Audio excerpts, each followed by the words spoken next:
everybody, we're here today to speak about Barletta, which is a little town in the south of Italy, in Puglia, not that far away from Bari. Bari is the most important city in Puglia, and they are quite close to each other. There is a motorway which joins Barletta to Bari. They're both on the seaside, on the Adriatic coast. And Barletta is famous for the so-called disfida di Barletta. What does it mean? So disfida is an old-fashioned Italian word which literally means challenge, a sort of fight, of competition, because it was a fight between 13 French and 13 Italian warriors, which became quite famous. It's likely it happened in this square, so it's rumored it happened in this square, this little square, which is known as the Square of the Challenge, la Piazza della Disfida, at the beginning of the 16th century. It was 1503, to be precise. It was not a very important historical event, so not historically important, because it didn't change the history of Italy, nor did it change the history of France and Spain, because Spain is important because it owned the south of Italy at that time. But it became very famous because of the rivalry, the wars between France and Spain, and between France and Italy, because Spain and Italy were together, and Spain, which owned the south of Italy, used Italian mercenary soldiers. So what happened? It happened that during a banquet, which probably took place in this old tavern, the tavern is just aside the square, a French nobleman said that, French warriors were much braver and stronger than Italian ones. And so, in some way, he launched a challenge. And this way, 13 French and 13 Italian warriors were chosen to fight against one another. And the Italian warriors won, and the Italian commander's name was Ettore Fieramosca, and he was celebrated as a hero.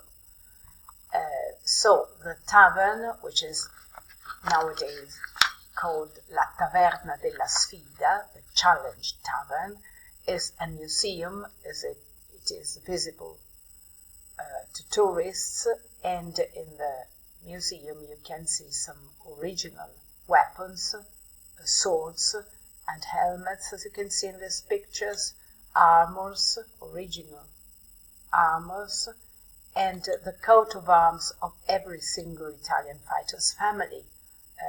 They are 13, because they were 13, and the Italian fighters were noble or semi-noble men. And there is also a modern sculpture to commemorate the event. And Barletta is also famous for its castle. The castle was built by the Normans,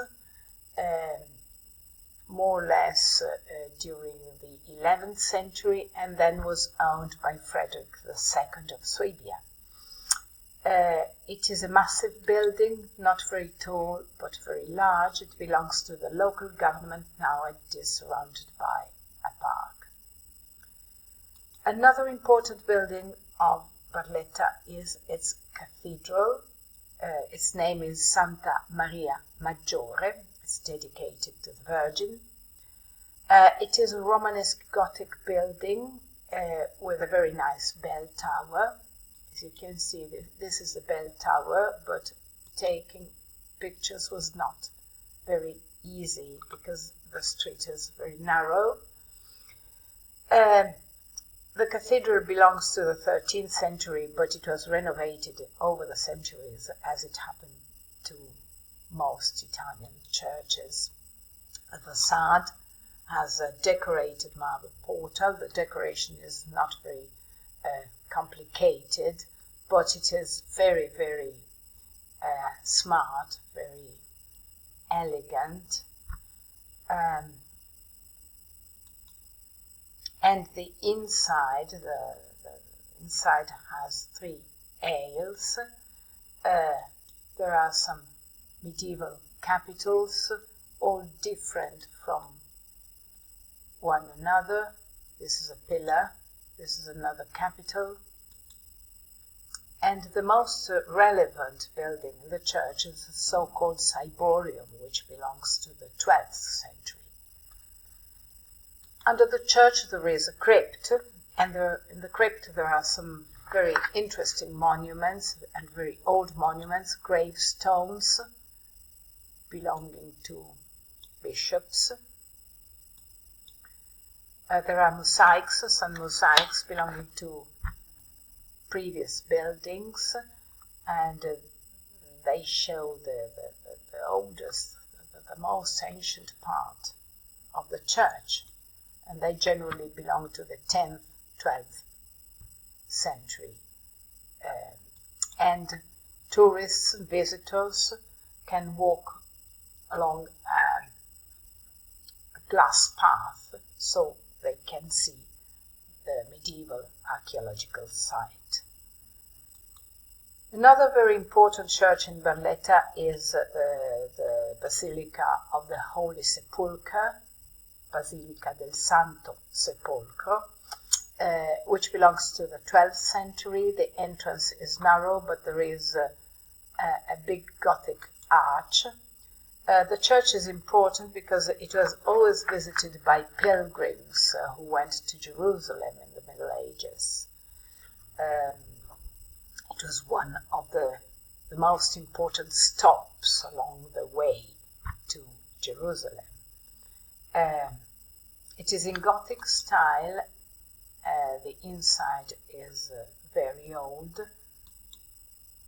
This is part of the inside of the church. There were some frescoes, but they're very deteriorated, old but very deteriorated. It is very important, a baptismal font belonging to the 11th century. It is dug in a single piece of marble. Alongside the basilica, there is a massive bronze statue, which is called Colossus, because it is nearly 5 meters high. You can see some people here in the proportions. You can understand how high it is by comparing the statue to people. And it belongs to the 5th century AD, and they say it represents Heraclius, one of the last Roman emperors, but it is not that sure. Heraclius was not very important as an emperor, but he was one of the last before the fall of the empire. Sorry. And in the end, this is me with my tourist guide along, saying bye-bye. And my presentation is over. I hope you enjoyed it, and bye-bye. Thank you for watching. See you next time.